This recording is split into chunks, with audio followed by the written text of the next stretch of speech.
Hi viewers, I am K. Mukherjee. I am BTech in Mechanical Engineering.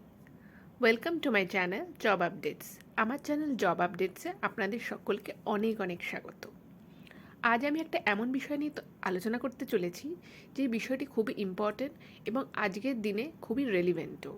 বিশেষত যারা business content writing করে থাকেন বা যারা ব্লগিং চ্যানেল চালান তাদের জন্য এটা ভীষণ ভীষণ ইম্পর্টেন্ট। আর সেই বিষয়টি হলো এসইও। এই এসইও বিষয়টা কিভাবে তার ইউজ করা যায় এবং এই ঠিকঠাক এসইও ইউজ করে কি করে আপনি আপনার কন্টেন্টকে বা আপনার ব্লগকে কিভাবে অনেক বেশি আরও আকর্ষণীয় এবং আরও বেশি কাস্টমার ওরিয়েন্টেড করতে পারবেন, আজকে আমি সেই বিষয়ে সবিস্তারে আলোচনা করব। তো বন্ধুরা, আমি ভিডিওটি শুরু করছি এবং এই ভিডিওটিতে আমি এসইও সম্পর্কে অনেক বিস্তারিত আলোচনা করব। তো ভিডিওটি শুরু করা যাক। তবে শুরু করার আগে আমার একটা রিকোয়েস্ট, যদি আমার এই চ্যানেলটি আপনাদের ভালো লেগে থাকে তাহলে চ্যানেলটিকে প্লিজ সাবস্ক্রাইব করুন, ভিডিওটিকে লাইক করুন এবং শেয়ার করুন।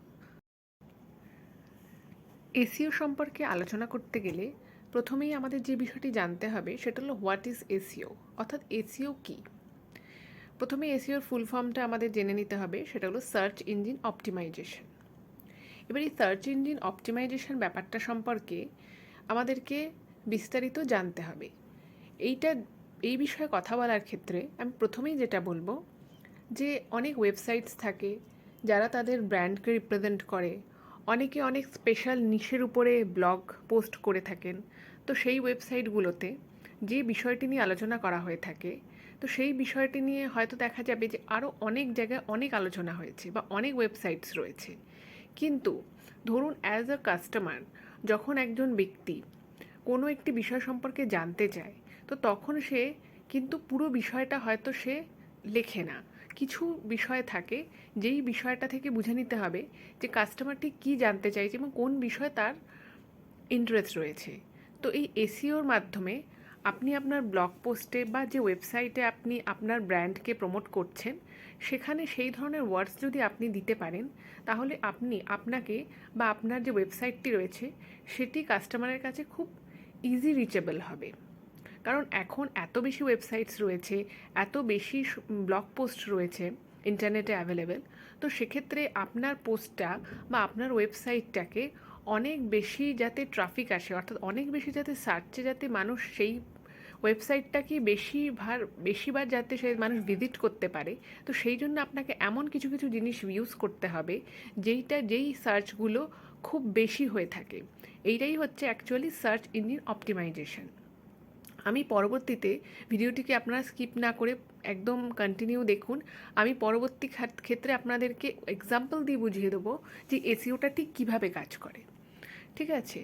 তো পরের সেগমেন্টে আমি যাচ্ছি, সেটা হচ্ছে এই এসইও বিষয়টা অ্যাকচুয়ালি কাজ কিভাবে করে। SEO is very important in business content writing. দেখুন, বিজনেস কন্টেন্ট, ধরুন আপনি একটা বিজনেসের হয়ে আপনি ওয়েবসাইটে কিছু কন্টেন্ট রেগুলার বেসিসে পোস্ট করে থাকেন বা কিছু ব্লগ পোস্ট করে, স্পেশাল নিশের উপরে আপনি ব্লগ পোস্ট করেন। তো সেক্ষেত্রে আপনাকে এই এসইওর মাধ্যমেই কিন্তু আপনাকে আপনার পোস্টটাকে আপডেটেড রাখতে হবে এবং আপনার বিজনেসের যে রোজকার যে মানে কথোপকথন বা বিজনেসের ব্যাপারে আপনার যে বিজনেস ওরিয়েন্টেড যত জিনিস আছে সেগুলোকে আপনাকে আপডেটেড সবসময় রাখতে হবে।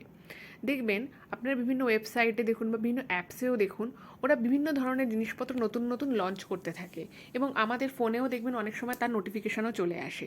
তো এগুলো কিন্তু সবই কিন্তু এসইও কেন্দ্রিকই ব্যাপার।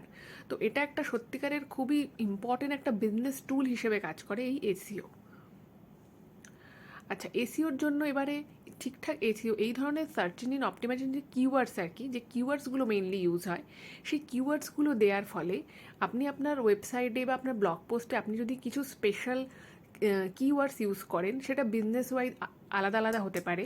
তো সেই কিওয়ার্ডসগুলো ইউজ করার ফলে যে স্পেশালি যে জিনিসটা হয় সেটা হচ্ছে ইনক্রিজ অফ ট্রাফিক, অর্থাৎ আপনার ওয়েবসাইটে বা আপনার ব্লগ পোস্টে অনেক বেশি মানুষ ভিজিট করতে থাকবে। কারণ আমি এর আগেই বললাম যে আজকালকার দিনে প্রচুর ওয়েবসাইটস রয়েছে, প্রচুর ব্লগ পোস্ট রয়েছে, তো তারাও তাদের কন্টেন্ট কিন্তু পোস্ট করতে থাকে। কিন্তু আপনার কন্টেন্টের যে যে বিষয়টা থাকবে সেটা যেন মানে কাস্টমার অর্থাৎ বেশিরভাগ মানুষ যেভাবে সার্চ করতে চাইছে বা কোনো একটি বিষয় সম্পর্কে তারা ধরুন জানতে চাইছে বা কোনো একটা প্রোডাক্ট সম্পর্কে তারা কিছু নলেজ নিতে চাইছে বা তারা একটা প্রবলেমকে সলভ করতে চাইছে, যে তাদের ধরুন কারোর একটা খুব ভালো একটা ড্রেস দরকার, তো তারা ড্রেস যখন গুগলে সার্চ করবে বা যে কোনো জায়গায় যখন তারা সার্চ করবে তখন তারা মেন্স ফ্যাশন অথবা ওমেন্স ফ্যাশন এই ধরনের কিছু জিনিস দিয়েই তো সার্চ করবে। তো আপনার পোস্টটায় এমনভাবেই আপনার কিওয়ার্ডসগুলো দিতে হবে যাতে আপনার পোস্টটাই সবার আগে কাস্টমারের চোখে পড়ে। তো এই ধরনের ঠিকঠাক কিওয়ার্ডস ইউজ করতে পারলে আপনার ট্রাফিক বাড়বে, অর্থাৎ প্রচুর মানুষ আপনার ওয়েবসাইটে ভিজিট করবে, এবং যেটাকে অপটিমাইজ করে প্রোডাক্ট সার্চ, অর্থাৎ আপনি যে আপনার কোম্পানি বা আপনি যে প্রোডাক্টগুলোকে শোকেস করতে চাইছেন সেই বিষয়ে সার্চটা যাতে অনেক তাড়াতাড়ি এবং অনেক সিমলেসলি হয়, সেটাও কিন্তু ঠিকঠাক কিওয়ার্ড ইউজ করলে অর্থাৎ এসইওর মাধ্যমে সেটা কিন্তু অ্যাচিভ করা সম্ভব। এবং এই যে বিষয়গুলো এসইও যে ঠিকঠাক যে আপনি কিওয়ার্ডসগুলো ইউজ করছেন, এর ফলে কি হবে, enhance marketing scope which results to get more customer. অর্থাৎ আপনি যে প্রোডাক্টটা সম্পর্কে বা আপনার কোম্পানি হোক বা সেটা কোনো নিশ কোনো প্রোডাক্ট হোক, সেটার মার্কেটিংটা অনেক ভালোভাবে করা যায় যদি আপনি ঠিকঠাক কিওয়ার্ডস ইউজ করতে পারেন। এবং মার্কেটিং করা মানে অনেক বেশি মানুষ সেটাকে জানবে, এবং জানার ফলে যেটা হবে, সে পোটেনশিয়াল কাস্টমার্স কিন্তু অর্থাৎ এন্ড ইউজার্সের সংখ্যা কিন্তু অনেক বৃদ্ধি পায়। তো এই ধরনের এসইও ওরিয়েন্টেড যে কন্টেন্টগুলো হয় না, সেই কন্টেন্টগুলো কিন্তু অনেক বেশি রিচ পায় এবং অনেক বেশি সেখানে মানুষ কিন্তু ভিজিট করতে পারে। তার ফলে একটা কোনো ওয়েবসাইটে যদি দেখা যায় যে দিনে 2 থেকে 3 হাজার মানুষ ভিজিট করছে, হয়তো দেখা যাবে তার অন্তত 10% কি 20% মানুষ কিন্তু আস্তে আস্তে দেখা যাবে যে সেই ওয়েবসাইট থেকেই কিন্তু পারচেস করা শুরু করছে।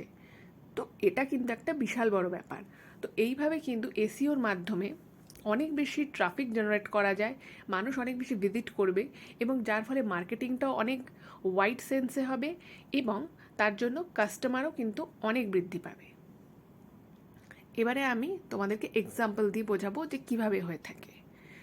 যেমন ধরো, এখানে আমি লিখেছি keywords for a fashion brand or real estate. ধরুন কোনো একজন ব্যক্তি তিনি কোনো একটা পার্টি ওয়্যার চাইছেন, সেটা পুরুষ হতে পারে, নারী হতে পারে। তো তিনি গিয়ে হয়তো গুগলে লিখলেন যে party wear or men's fashion or women's fashion. এবার আপনার ওয়েবসাইটে আপনি যে বিবরণগুলো দিন সেখানে যেন এই ধরনের ওয়ার্ডসগুলো থাকে, যে মেন্স ফ্যাশনের আন্ডারে আপনার যদি কোনো ফ্যাশন ব্র্যান্ড থাকে বা আপনি যদি কোনো ফ্যাশন ব্র্যান্ডের হয়ে যদি কন্টেন্ট রাইটিং করেন, যেটাকে বিজনেস কন্টেন্ট রাইটিং বলে, সেক্ষেত্রে কিন্তু আপনাকে men's wear, women's wear, party wear, casual wear, এই ধরনের ওয়ার্ডগুলি হচ্ছে কিওয়ার্ডস। এগুলোকেই বলা হয় এসইও, সার্চ ইঞ্জিন অপটিমাইজেশন।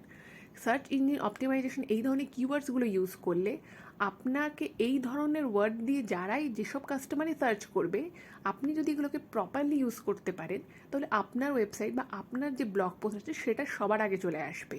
দেখুন, আমি আগেও বলেছি হাজার হাজার ওয়েবসাইটস রয়েছে, হাজার হাজার ব্লগ পোস্ট রয়েছে। তো এই এসইওর মাধ্যমে আপনি আপনার ব্লগকে বা আপনার ওয়েবসাইটকে এইভাবে কিন্তু রিচ বাড়াতে পারেন। এবার ধরুন রিয়েল এস্টেট, কেউ ধরুন মনে করছে যে তিনি একটি ফ্ল্যাট বা বাড়ি কিনবেন। এবার তিনি গুগলে গিয়ে লিখলেন যে তার একটি ফ্ল্যাট দরকার। তো আপনার যদি একটি রিয়েল এস্টেট কোম্পানি থাকে বা আপনি যদি সেই কোম্পানির হয়ে যদি ব্লগ পোস্ট করে থাকেন, তো তাহলে আপনাকেও কিন্তু সেই ওয়াইজ কিন্তু আপনাকে কিওয়ার্ডস দিতে হবে। যেমন আপনি যদি কলকাতায় কোনো যদি রিয়েল এস্টেটের যদি আপনি ব্লগ মানে লেখেন, সেক্ষেত্রে আপনাকে লিখতে হবে যে বাই ফ্ল্যাটস ইন কলকাতা বা 2 BHK flats in Kolkata, 3 BHK flats in Kolkata. এগুলো হচ্ছে কিওয়ার্ডস। মানে কোনো একটা মানে এগুলো ব্র্যান্ড ওয়াইজ কিন্তু আলাদা আলাদা হবে, অ্যাকর্ডিং টু নিশ এগুলো আলাদা আলাদা হবে। কিন্তু এই ধরনের কিওয়ার্ড যেগুলো খুব রেলিভেন্ট, যেগুলো নিয়ে মানুষ বেশি সার্চ করে, সেই ধরনের কিওয়ার্ডসগুলো, এগুলোকেই বলা হয় এসইও। এবং এগুলোর মাধ্যমে কিন্তু আপনি আপনার পোস্টকে বা ওয়েবসাইটকে অনেক বেশি রিচ দিতে পারবেন। তো আশা করি ব্যাপারটা আপনাদের বোঝা গেছে। তো যদি আমার এই চ্যানেলটা ভালো লাগে, আপনারা প্লিজ চ্যানেলটিকে সাবস্ক্রাইব করবেন, ভিডিওটিকে লাইক করবেন এবং শেয়ার করবেন। ভিডিওটি দেখার জন্য আপনাদের সকলকে অনেক অনেক ধন্যবাদ। দেখা হচ্ছে পরের ভিডিওতে।